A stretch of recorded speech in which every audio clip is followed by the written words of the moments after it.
Hi, everybody. It's March 31st, 2026. Some of the most unfortunate experiences that we go through is feeling like things are unbearable. And thankfully, I haven't been in that situation too many times. But the thing about being unbearable, things being unbearable in this life, is that I'm not trying to sound insensitive at all. I'm not trying to sound uh, unrelenting. I'm not trying to sound unsympathetic or unempathetic, but really, if you look at the word unbearable, isn't actually true in our realm because if you are going through it, then it's bearable. If it's unbearable, you're going to lose consciousness. You're going to get out of that situation. But whatever you're going through is intrinsically bearable. And the only thing that makes that right, the only thing that makes that beautiful is God. Because with God, when you are going through extreme discomfort, extreme torment, extreme pain, and you are conscious enough to experience it, if you don't believe in God, if you don't follow God, the pain is going to be of no avail. It's going to be to no purpose. But if you are going through something that you call unbearable with God in your mind, with God in your heart, most of all, uh, when it's over, and sometimes when you're going through it, you will know God. You will know God intimately, and you won't get bitter for going through that experience. There's something inside of you that's recording it, is giving you, is making sense of it, is guiding you to the answer with each step in each event of suffering you go through, in each event of joy you go through. When you are living a life with God, your life is beautiful, no matter whether you are crying for pain or crying for joy.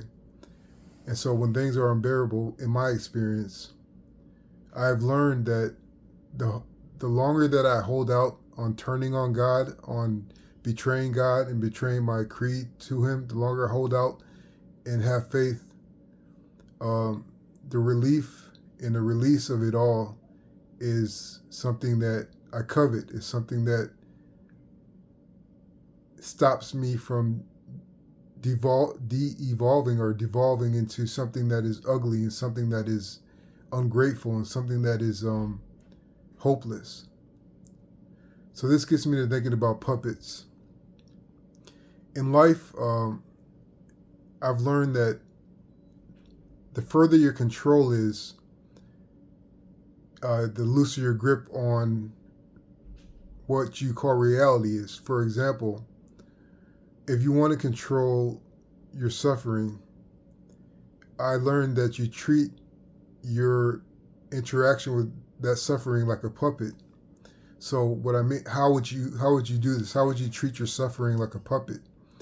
Well, you would accept it first, and then you look at it and you observe it and you map it out and you tally it and you get a blueprint of it.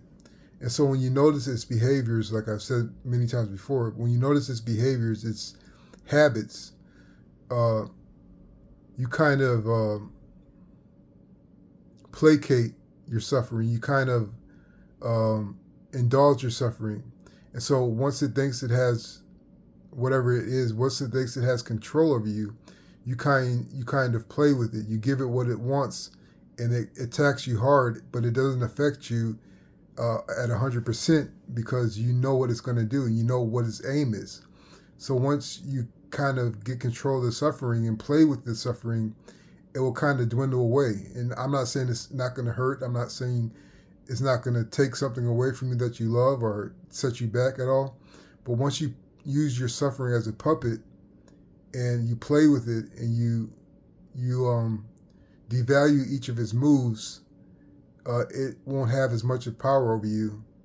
And the only way to stay strong enough and icy enough in order to play with your suffering is to have something strong in your heart, which is God. Another concept of puppets in life is I guess the puppeteering poverty. Um, I've been in meager spans of my life, and I've wanted big things. Uh, I've wanted all the trappings that you could think of, and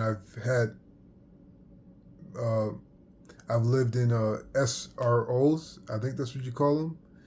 I've lived in big houses. I lived in apartments. I lived in lots of places, and using my wanting, my needs as puppets. I learned this is that um, you create your surroundings in your mind. When I've been living in poverty, I would treat it like a puppet in this sense. I would create a cozy environment where I laid my head. I would give myself what I could afford, and I would take care of that. I would make my abode peaceful as it could. And so, how is this like a puppet? Well, a puppet, when you have a puppet and you have it in its place set, in its stage or wherever where you keep it and you perform with it, the puppet doesn't know that this is just a shoe box with some fabric on it. To the puppet, it could be whatever. It could be a mansion. It could be a palace. It could be a spaceship. Whatever. So that's how I go about living in poverty. Uh, I create my setting and I make it as comfortable and as productive and as inspiring as I can. And so I treat this situation as if I'm a puppet or if I'm living as a puppet. So no matter how down and out I get, I'm going to be comfortable. I'm going to have hope. I'm going to love and enjoy my life, whether I be alone or with somebody. So that's another concept of puppet. Uh, and the last thing I can say about puppets in life is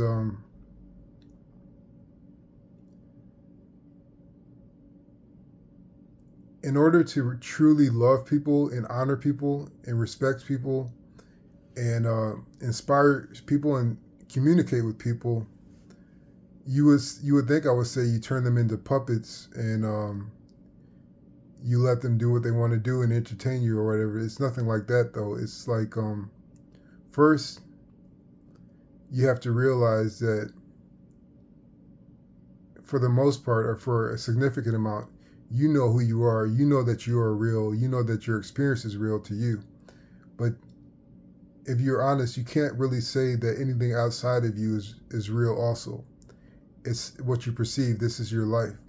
And I'm not saying that nobody else exists but me. I'm not saying that. But the only thing we could be sure about is what's going on internally and how we react to our experience in life. So in that sense, already from the set out, everybody else is a puppet.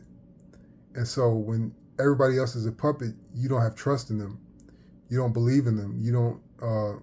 You're paranoid about them. You feel vulnerable around them when you feel everybody's a puppet controlled by the entity that orders your life. And what I can say about dealing with that kind of concept is that uh, you kind of, by making yourself a puppet also, you turn everybody else real. You turn everybody else into a beautiful soul that has been put here by God. So by internalizing this puppet concept and becoming one with the world, with humanity, uh, you kind of see the depth in them. You see the realness in them. You don't have all the answers, but you interact with them and you appreciate them and you learn from them and you listen to them and you make everybody real that way. And it would seem like a scary thing to make everybody else real along with you, but it's actually beautiful and it's precious. And by making everybody else real along with you, by being a puppet, so to say, it develops a pack. It develops a connection, as I just said, and it makes experiences fruitful, and connects you closer to God because you're all in this together. Now, some people are going to act out of character. Some people are going to act selfishly. They're going to hurt you. They're going to betray you. They're going to inspire doubt in you. But that's just the nature of the negative and positive projection of the kind of life film that there is. So it doesn't matter if everybody's a puppet or if everybody's real. We're all here together, and the trust that you feel with those that you love and that appreciate you are the graces of life, and the opposition you receive is the lessons of life and the wisdom of life. So I hope this helps. Thanks.